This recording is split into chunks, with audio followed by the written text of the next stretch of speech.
दोस्तों, मैं फराज मलिक। अर्नब गोस्वामी की मुश्किलें कम होने का नाम ही नहीं ले रही हैं। अर्नब गोस्वामी के ऊपर एक के बाद एक नए से नए केस दर्ज होते जा रहे हैं और जो सबसे बड़ा केस है वो है धारा 306 का केस।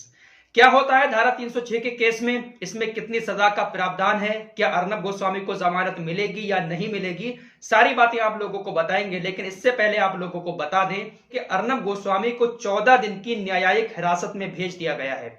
अर्नब गोस्वामी ने मुंबई पुलिस के ऊपर आरोप लगाया कि उसने बदसलूकी की है अर्नब गोस्वामी के साथ।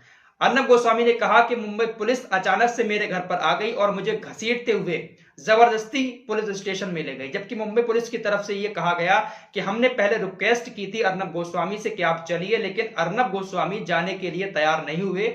जिसके बाद वीडियो जो वायरल हो रही है उसमें देखा जा सकता है कि अर्नब गोस्वामी को मुंबई पुलिस खदेड़ते हुए ले जा रही है बाहर। फिलहाल कोर्ट ने अर्नब गोस्वामी के इन आरोपों को भी खारिज कर दिया जो वो मुंबई पुलिस के ऊपर लगा रहे थे। जब कोर्ट के अंदर इन सारी बातों पर सुनवाई हो रही थी तो उनकी बीवी ने क्या किया, अर्नब गोस्वामी की बीवी ने मोबाइल निकालकर वहां पर रिकॉर्डिंग करना शुरू कर दी। आपको बता दें कि कोर्ट के अंदर मोबाइल से रिकॉर्डिंग करना, ये कैमरे से रिकॉर्डिंग करना अलाउड नहीं होता है, लेकिन अर्नब गोस्वामी की बीवी ने मोबाइल निकालकर रिकॉर्डिंग करना शुरू कर दी और अर्नब गोस्वामी भी वहां पर चिल्लाने लगे, नेशन वांट्स टू नो, और भी बहुत सारी बातें वहां पर इंग्लिश में करने लगे।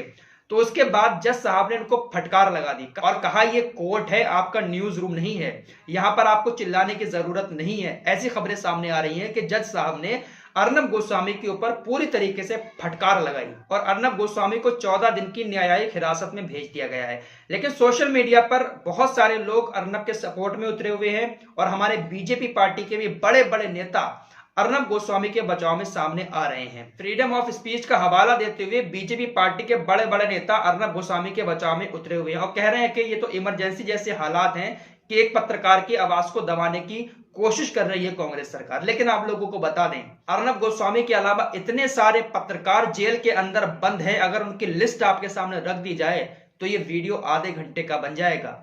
उन पत्रकारों का आरोप सिर्फ इतना था कि वो सरकार को एक्सपोज करते थे, सरकार को क्रिटिसाइज करते थे, जिसके बाद उनको जेल के अंदर डाल दिया गया।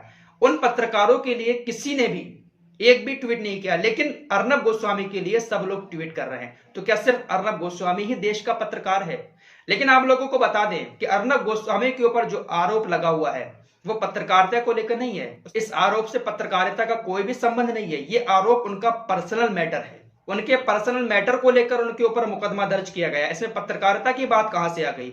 उनके बचाव में अंजना ओम कश्यप और रूबिका लियाकत भी उतर आई, कहने लगी कि भले ही हमारे विचार अर्नब गोस्वामी से ना मिलते हों, लेकिन इस मैटर में हम अर्नब गोस्वामी के साथ हैं, एक पत्रकार के साथ खड़े हैं। लेकिन मैडम, पत्रकार के ऊपर पत्रकारिता को लेकर कोई केस दर्ज नहीं हुआ है, एक पर्सनल मैटर है, उसके ऊपर एक बंदे को मारने का आरोप है, सुसाइड के लिए उकसाने का आरोप है।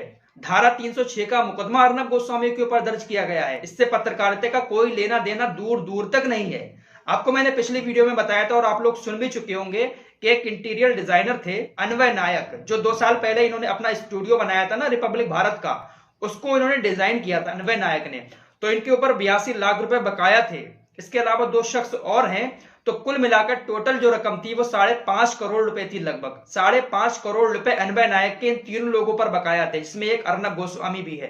2 लोग और हैं, उन लोगों को भी गिरफ्तार कर लिया गया है। लेकिन इन लोगों ने वो पैसा वापस नहीं किया, जिसके बाद अन्वय नायक ने और अन्वय नायक की मां ने सुसाइड कर लिया। मरने से पहले उन्होंने एक सुसाइड नोट लिखा था जिसमें अर्नब गोस्वामी और इन दोनों लोगों का नाम लिखा था कि इनके ऊपर हमारे इतने इतने पैसे बकाया हैं, 5.5 करोड़, ये लोग हमें पैसे नहीं दे रहे हैं, हमारी माली हालत खराब हो रही है, जिसके बाद हम आत्महत्या कर रहे हैं। तो अन्वय नायक ने मरने से पहले सुसाइड नोट में अर्नब गोस्वामी का नाम लिखा था।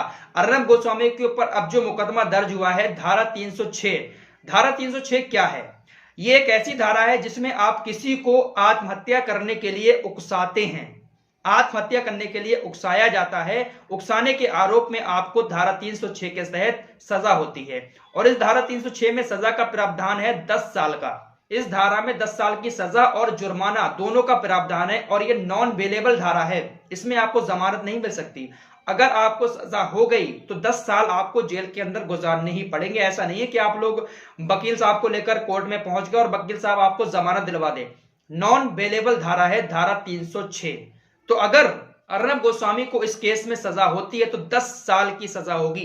10 साल से पहले अर्नब गोस्वामी बाहर नहीं आएंगे। तो बहुत ही ज्यादा खतरनाक धारा अर्नब गोस्वामी के ऊपर लगी हुई है, जिसके बाद अर्नब गोस्वामी की अब सिट्टी पिट्टी गुल हो चुकी है। लेकिन अर्नब गोस्वामी के लिए बहुत सारे बीजेपी नेता ट्वीट तो कर रहे हैं, लेकिन शायद उनको बचाना नामुमकिन है, क्योंकि कानून सबके लिए बराबर होता है। कानून से कोई नहीं बचा है, चाहे कोई नेता हो, चाहे कोई पत्रकार हो। अगर आरोप सिद्ध होता है तो अर्नब गोस्वामी को 10 साल से पहले कोई नहीं बचा सकता। उनको 10 साल की सजा होना ही होना है।